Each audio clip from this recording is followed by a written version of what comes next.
अस्सलाम वालेकुम प्यारे बच्चों, वेलकम टू बृहन मुंबई महानगर पालिका शिक्षण विभाग MCGM वर्चुअल क्लासरूम में आप तमाम का बहुत बहुत इस्तकबाल है। और जैसे कि आपको पता है कि स्कूल्स हमारे फिलवक्त बंद हैं, लेकिन तालीम का सिलसिला रुका नहीं है, थमा नहीं है। और जो है हम आपके सामने रोज़ ब रोज़ जो है नए नए लेक्चर्स के साथ जो है हाजिर होते हैं। तो वैसे ही आज का हमारा एक नया इंटरेस्टिंग सेशन लेकर हम आए हैं आपके साथ, और मैं हूं आपकी मौलमा शेख ज़रीन सबा। तो चलिए शुरुआत करते हैं हमारे आज के सेशन की।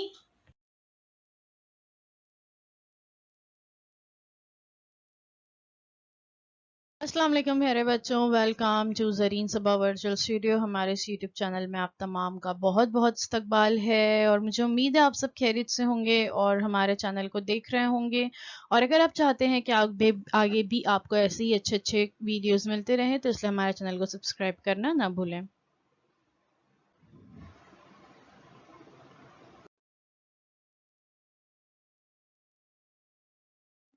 तो आज का हमारा टॉपिक है तवारुस और तगय्युर, हेरिडिटरी एंड वेरिएशन।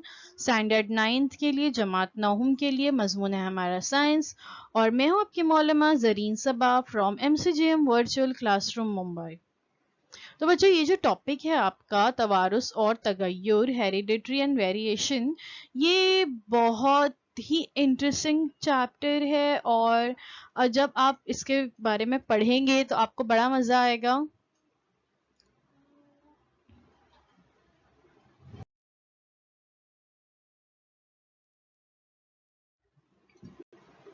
स्कूल बंद है लेकिन तालीम का सिलसिला जारी व सारी रहे, इसलिए हम हर रोज एक नए वीडियो के साथ आपसे मुलाकात करते हैं।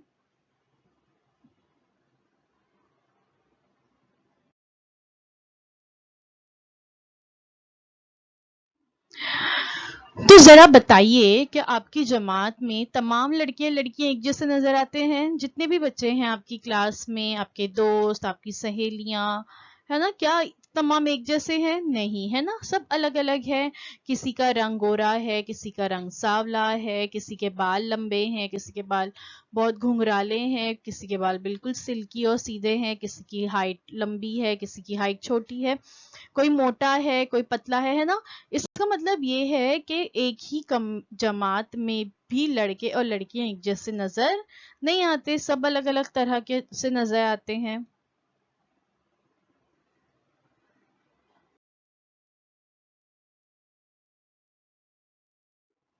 झेल के नुकात को जहन में रखते हुए गौर कीजिए और यकसानियत और फर्क को नोट कीजिए।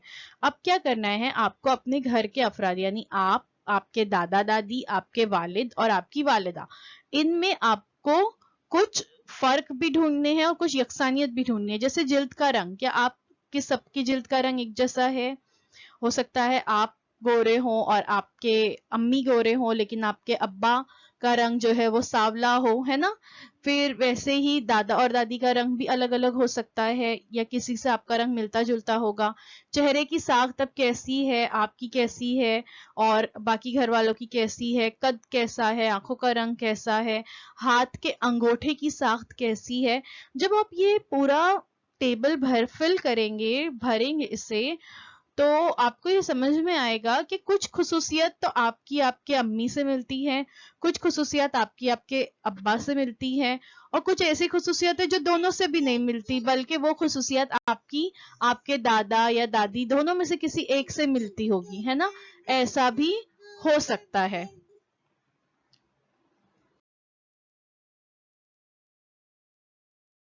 वैसे ही अगर हम अपने अतराफ का जायजा लें तो आपको अपने अतराफ में जो लोग नजर आते हैं, अगर आप देखेंगे तो सबकी रंगत जुदा जुदा है, सबके चेहरे की साख्त अलग है, सबके बालों का रंग अलग है, यहाँ तक कि आंखों का रंग भी मुख्तलिफ होता है। तो कद अलग होता है, जसामत अलग होती है। तो इसका मतलब है कि अलग अलग तरह के लोग हम अपने अतराफ में देखते हैं। तो कभी आपने सोचे कि ये कैसे होता है कि हम अपने अम्मी के जैसे नजर आते हैं या हम अपने अब्बा की तरह नजर आते हैं? ये किस तरह से होता है? या कभी कभी ऐसा होता है कि हम बिल्कुल अपने दादा या दादी की तरह या अपने नाना या नानी की तरह भी नजर आते हैं, है ना। ऐसे कहते हैं ना लोग, जब छोटा सा बच्चा होता है तो कहते हैं कि अरे बिल्कुल अपने नाना की तरह नजर आ रहा है, ये बिल्कुल अपने दादा की तरह नजर आता है। तो ऐसा क्यों होता है कि हम अपने दादा की तरह या नाना की तरह नजर आते हैं? कभी आपने इसके बारे में सोचे?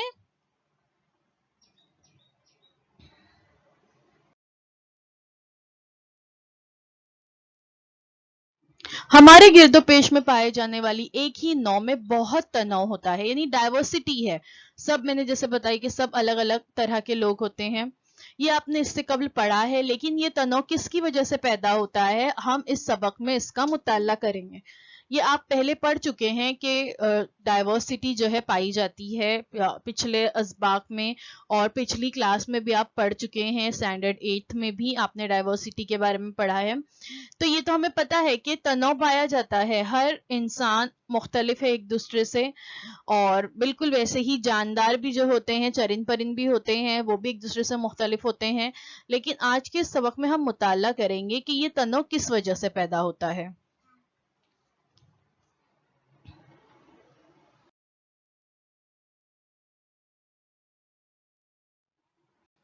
तो सबसे पहले हम देखते हैं तवारुस या इनहेरिटेंस के बारे में।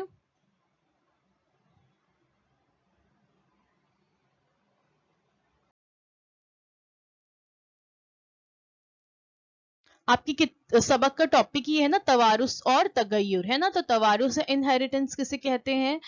जानदारों की खुसूसियात एक नस्ल से दूसरी नस्ल में किस तरह मुंतकिल होती है, और इसका आम तौर पर और खास तौर पर जीन्स का मुशाहिदा हयातियात की एक शाख में किया जाता है, और इस शाख को जुनैनियात या जेनेटिक्स कहते हैं। देखिए, जानदारों की एक खुसूसियत दूसरी एक नस्ल से दूसरी नस्ल में मुंतकिल होती है। जैसे आप नीचे देख रहे हैं कि वो जो माँ और बाप है, और फिर उनकी औलाद देखिए या उनका बच्चा देखिए, दोनों की खुसूसियत मौजूद है। बालों का रंग जो है उसका अपने अब्बा के जैसा है, लेकिन बालों का स्ट्रक्चर जो है अम्मी के जैसा है। आंखें देखिए अपने अब्बा के जैसी है, चेहरे की साख्त उसके अब्बा के जैसी है, लेकिन होठ जो है उसके अपने अम्मी के जैसे हैं। वैसे ही लेफ्ट हैंड साइड पे जो आपको तस्वीर नजर आ रही है, उसमें देखिए बालों का रंग तो उसका अपनी माँ के जैसा है, लेकिन बाल जो है घुंघरू वाले किसकी तरह है? अपने बाप की तरह है। आंखें भी जो है उसके अपने अब्बा की तरह है, चेहरे की साख्त उसकी अपने अम्मी की तरह है। तो ये जो खुसूसियात एक नस्ल से दूसरी नस्ल में किस तरह से मुंतकिल होती है, किस तरह से थोड़ी सी खुसूसियत आपकी अब्बा की आपके अंदर, थोड़ी सी आपकी अम्मी की आपके अंदर, थोड़ी सी दादा की भी है, थोड़ी सी दादी की भी है। तो इस तरह का आम तौर पर और खास तौर पर जो है जीन्स, ये जीन्स जो है हर इंसान में मौजूद होते हैं। हमारा सेल होता है, सेल्स में जो है क्रोमोसोम्स होते हैं, क्रोमोसोम्स में डीएनए होते हैं, और डीएनए में जीन्स पाए जाते हैं। ये जीन्स और डीएनए और क्रोमोसोम के बारे में हम आगे डिटेल में मालूमात हासिल करने वाले हैं। तो जीन्स का जिस हयातियात की शाख में मुशाहिदा किया जाता है, उस शाख को जेनेनियात या जेनेटिक्स कहते हैं।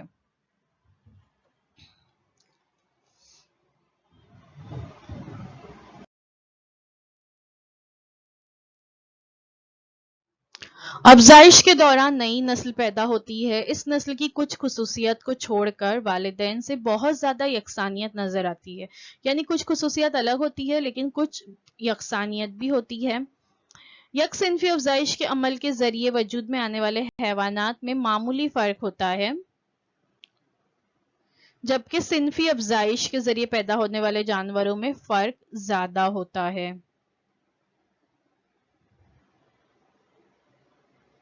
यकसिनफी अफजाइश एक ही सिंफ से जो होती है, यानी असेक्सुअल रिप्रोडक्शन। देखिए जैसे राइट हैंड साइड पे बताया गया है, organisms produce by asexual reproduction show minor variation. जैसे यहाँ पर पेरेंट सेल बताया, पेरेंट सेल देखिए, फिर उससे जो है न्यूक्लियस डिवाइड हुआ, साइटोप्लाज्म डिवाइड हुआ, और दो नए सेल पैदा हो गए जिसको डॉटर सेल्स कहते हैं। तो ये यकसिनफी अफजाइश है। इसके जरिए जो हैवानात वजूद में आते हैं, इनमें बिल्कुल मामूली फर्क होता है। जैसा देखिए पेरेंट सेल है, बिल्कुल वैसे ही डॉटर सेल्स नजर आ रहे हैं। तो ये असेक्सुअल रिप्रोडक्शन के जरिए जो होते हैं, इसमें बहुत माइनर वेरिएशन होते हैं, बहुत मामूली फर्क होता है। जबकि सिंफी अफजाइश यानी sexual reproduction, offspring produced through sexual reproduction show comparatively greater variation। जैसे कि इंसान इंसान है, चरिंद परिंद है, जानवर है, इनमें सेक्सुअल रिप्रोडक्शन होता है और जिनसी अफजाइश नस्ल होती है, जिसमें देखिए यहाँ पे बताया गया है डैड, सन और मॉम। हाइट उसकी किसके जैसी है? अपने मॉम के जैसी है। हेयर देखिए उसके अपनी मॉम के जैसे हैं। आईज लेकिन उसकी अपने फादर की जैसी है। ईयर्स भी जो है उसके अपने फादर के जैसे हैं। तो इसमें क्या होता है कि जानदारों में बहुत ज्यादा फर्क नजर आता है, जबकि और सेक्सुअल रिप्रोडक्शन में फर्क बहुत कम होता है। बिल्कुल जैसे पेरेंट सेल्स होते हैं वैसे ही जो है नए जो खुलियात तैयार होते हैं वो भी बिल्कुल उन्हीं की तरह होते हैं।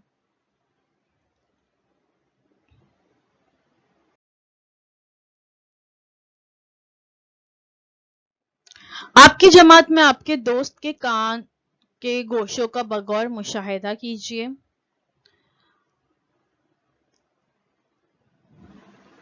अगर आप देखेंगे अपने दोस्तों के कान के गोशे यानी कान अगर आप देखोगे तो आप देखोगे किसी के कान पतले हैं, किसी के कान मोटे हैं, किसी के कान के गोशे की साख्त अलग है। अंदर का हिस्सा देखिए, नीचे की तस्वीर बताया लेफ्ट हैंड साइड पे, अंदर की साख्त जो है किसी की अलग होती है, चेहरे की साख्त अलग होती है।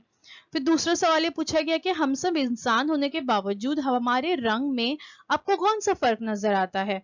रंग भी सबके अलग होते हैं। हिंदुस्तान में रहने वाले लोग का रंग उम्मूमन सांवला या गेहुआ होता है, और अमेरिका और उस यूरोप कंट्रीज में रहने वाले उनके रंग बहुत गोरे होते हैं। अफ्रीका में जो रहने वाले लोग होते हैं उनका रंग जो है काला होता है। तो इस तरह से रंगों में फर्क नजर आता है। नाक और होठ की साख्त में फर्क होता है। पेशानी पर बालों की तरतीब में फर्क होता है। तो ये सब किस वजह से होता है?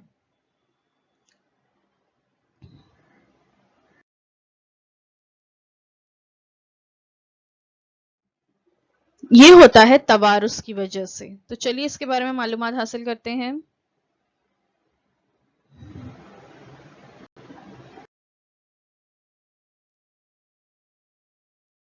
तवारुस या हेरिडिटी वालिदैन की जिस्मानी और जहनी खुसूसियात के आइंदा नस्ल में मुंतकिल होने के अमल को तवारुस कहते हैं। यानी वालिदैन की सिर्फ जिस्मानी खुसूसियात ही नहीं बल्कि जहनी खुसूसियात भी। देखिए जो माँ बाप जहीन होते हैं उनके बच्चे भी उम्मूमन जहीन ही होते हैं। तो ये जहनी खुसूसियात भी एक नस्ल से दूसरी नस्ल में मुंतकिल होती है और इसको ही हेरिडिटी या तवारुस कहते हैं। इसलिए कुत्ते के बच्चे कुत्ते के जैसे, कबूतर के बच्चे कबूतर जैसे और इंसान की जो औलाद होती है वो इंसान जैसी ही होती है।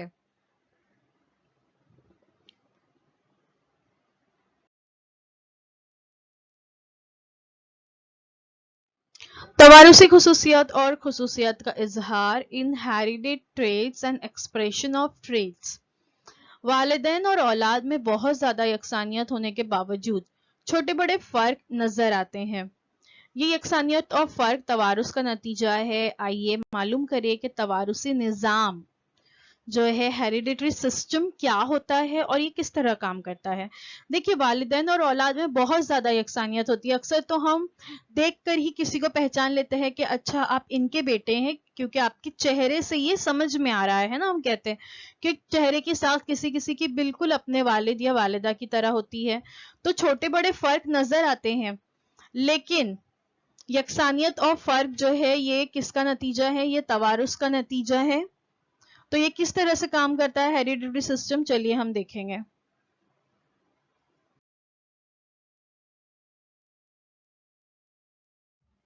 खुलिये में प्रोटीन की तालीफ के लिए जरूरी मालूमात का जखीरा जो है वो डीएनए में पाया जाता है। डीएनए के जिस हिस्से में मखसूस प्रोटीन के ताल्लुक से तमाम मालूमात जखीरा की हुई होती है उसे उस प्रोटीन का जीन कहते हैं। देखिए your body is made of cell. ये आपको पता है कि तमाम जितने भी जानदार हैं उनकी बुनियादी अफ़आली इकाई क्या है? खुलिया है। यानी तमाम जानदार खुलियात से मिलकर बने हुए हैं। और हमने ये भी देख चुके हैं पिछली सब असबाक में कि खुलियात जो है वो मुख्तलिफ किस्म के होते हैं ना। तो ये जितने भी किस्म के खुलियात होते हैं इन खुलियात में मौजूद होते हैं क्रोमोसोम्स। क्रोमोसोम्स जो होते हैं वो मिलकर बने हुए होते हैं डीएनए से, और डीएनए में जो है मुख्तलिफ किस्म के प्रोटीन होते हैं। और ये प्रोटीन जो है الگ الگ معلومات ان میں ذخیرہ کی ہوئی ہوتی ہے. جیسے آپ دیکھ سکتے ہو یہاں پر جو کلرز بتائے ہوئے ہیں ڈی این اے کے, اس میں کسی میں دانت کا سٹرکچر, کسی میں آنکھ نظر آ رہی ہے آپ کو, کسی میں ہارٹ بیٹ, کسی میں, تو یعنی کہ یہ جو ہر ایک پروٹین ہوتا ہے یہ مخصوص خصوصیت لیے ہوئے ہوتا ہے کہ اب اس انسان کے دانت ایسے ہیں تو اب یہ منتقل ہوگا, جب اگلی نسل میں یہ جین منتقل ہوں گے تو جو جین منتقل ہوا ہے, اگر ماں کا جین منتقل ہوتا ہے تو بچے کے دانت ویسے ہی ہوں گے, اگر باپ کا منتقل ہوتا ہے تو وہ باپ کی طرح ہوں گے. اس پروٹین کا جانداروں کی خصوصیت سے کیا تعلق ہے یہ معلوم کرنا بہت زیادہ ضروری ہے, تو وہ ہم دیکھیں گے.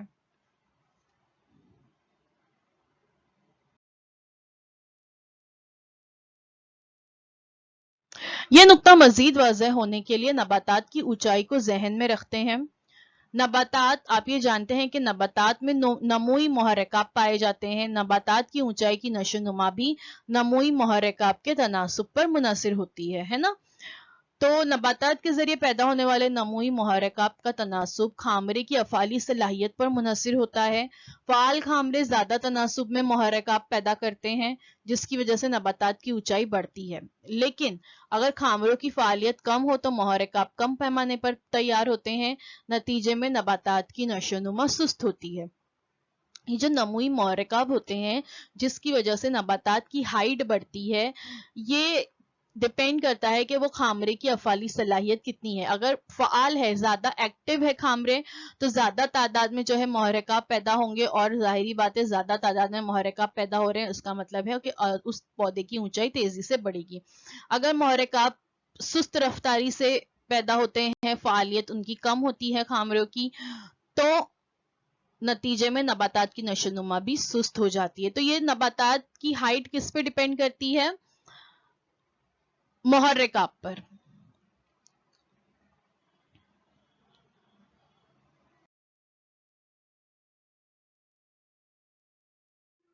بالکل ویسے ہی انسانوں کی بھی جو ہائٹ ہے وہ بھی ڈپینڈ کرتی ہے محرکات, جسے ہم کہتے ہیں ہارمونز پر.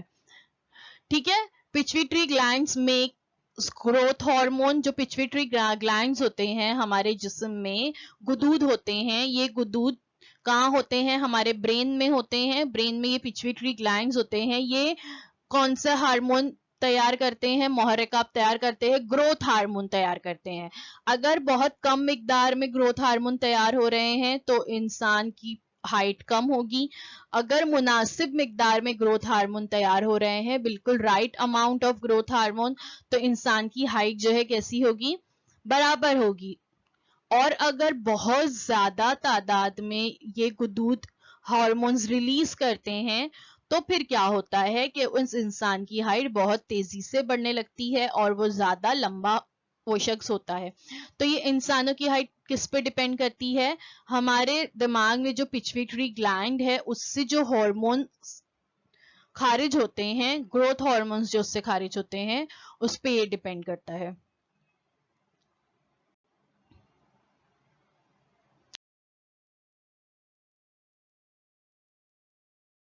اب ہم دیکھتے ہیں کروموزومز کے بارے میں.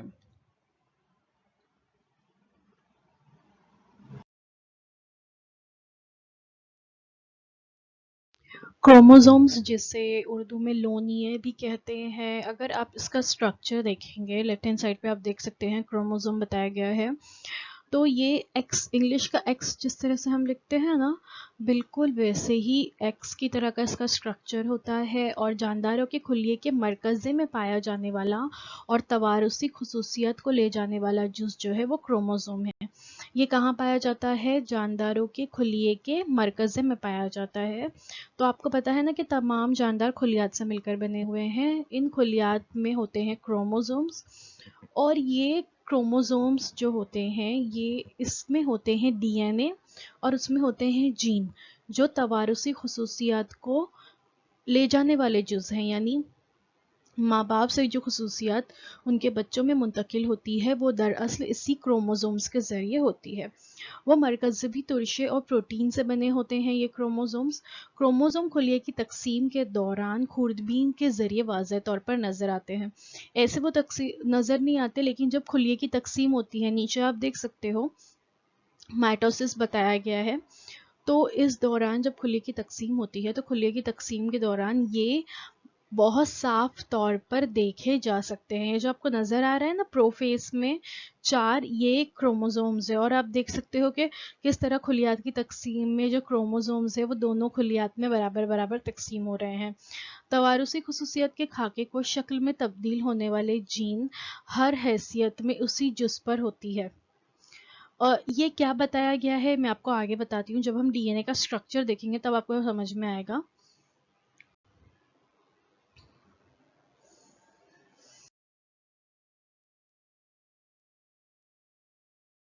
دیکھیے یہ سیل ہوتا ہے, اس میں ہوتا ہے نیوکلیس یعنی مرکزہ, خلیے میں ہوتا ہے مرکزہ, مرکزے میں ہوتے ہیں کروموزومز, اور یہ جو کروموزومز ہوتے ہیں ایکس جو ہوتے ہیں اس طرح سے بنے ہوئے, اس کا جو یہ اسٹرینز ہوتے ہیں پیچدار خمدار ہوتے ہیں, یہ ہوتے ہیں ڈی این اے, اور اس کا یہ ایک اگر ہم حصہ دیکھیں تو یہ ہوتے ہیں جین, اور یہ مل کر اور اس میں جو ہے اس جین کے ساتھ ہوتے ہیں پروٹینز. تو یہ جینز اور پروٹین سے مل کر بنے ہوئے ہوتے ہیں کروموزومز.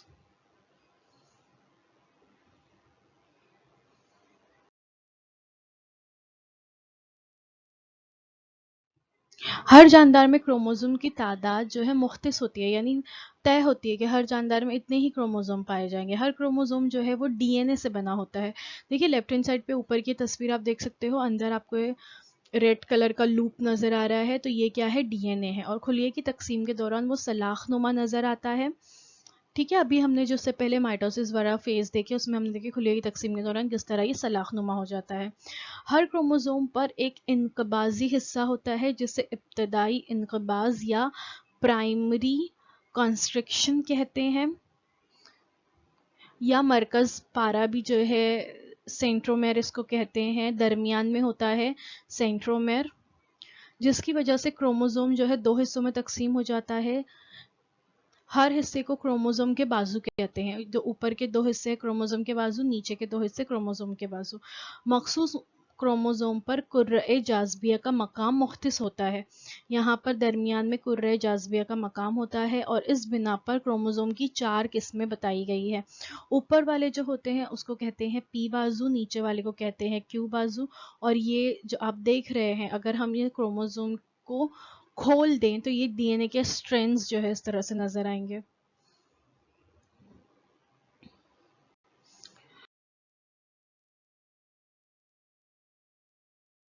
تو what is chromosome, کیا ہے chromosome? Chromosomes are complex structures located in the cell nucleus. کہاں ہوتے ہیں؟ سیل نیوکلیس میں لوکیٹڈ ہوتے ہیں.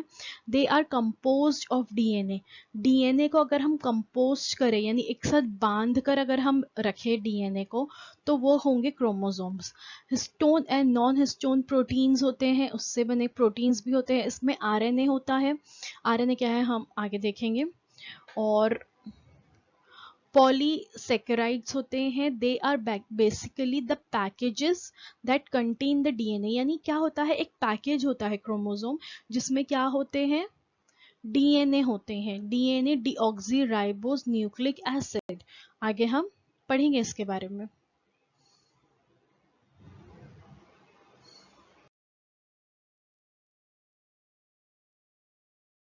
دیکھیے یہ سیل ہے, اس میں یہ نیوکلیس مرکزہ, مرکزے میں ہے کروموزومز, اور یہ کروموزومز کیا ہے, یہ جو سٹرینز ہیں یہ ایکچولی ہے ڈی این اے. تو اس لیے کہا گیا ہے نا کہ کیا ہوتا ہے, chromosome actually pack D N A ہوتے ہیں, پیکیج ہوتا ہے ڈی این اے کا جس کو ہم کیا کہہ سکتے ہیں, کروموزوم کہہ سکتے ہیں.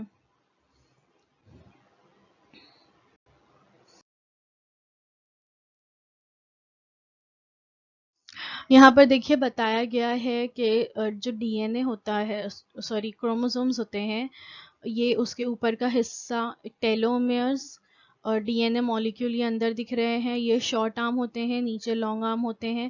یہ سینٹرومیر ہوتا ہے جو ہم ابھی دیکھ رہے تھے کہ درمیان میں سینٹر میں جو ہوتا ہے, اور یہ جو دونوں ہوتے ہیں اس کو سسٹوکرومیٹس کہتے ہیں.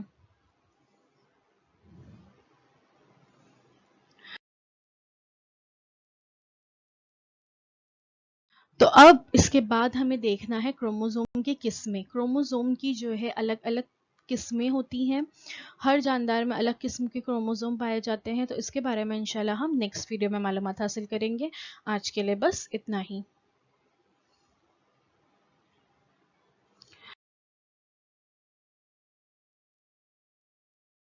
A big thank you so much for watching. امید ہے جو کچھ آپ کو بتایا گیا وہ آپ کو اچھی طرح سے سمجھ میں آیا ہوگا. اگر آپ کے کوئی سوال ہیں تو آپ ہمیں کمنٹ سیکشن میں پوچھ سکتے ہیں.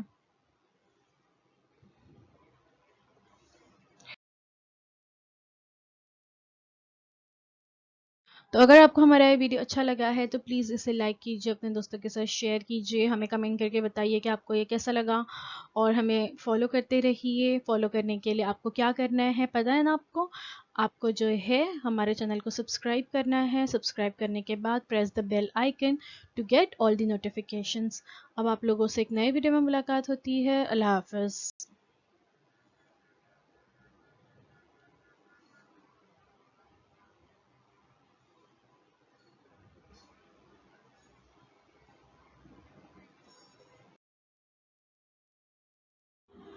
تو بچوں مجھے امید ہے جو کچھ آج آپ کو پڑھایا گیا وہ آپ کو اچھی طرح سے سمجھ میں آیا ہوگا، اور اگر آپ کو نہیں سمجھ میں آیا ہے تو ہمارا یہ ویڈیو یوٹیوب پر بھی اویلیبل ہے، آپ اسے دوبارہ سے جو ہے دیکھ سکتے ہیں. اور اپنے ساتھ جو ہے اپنی ٹیکسٹ بک ضرور رکھیے تاکہ آپ کو جو ہے تمام پوائنٹس اچھی طرح سے سمجھ میں آئے. تو اب آپ لوگوں سے انشاءاللہ اگلے ہفتے ایک نئے ویڈیو میں ملاقات ہوتی ہے. اللہ حافظ.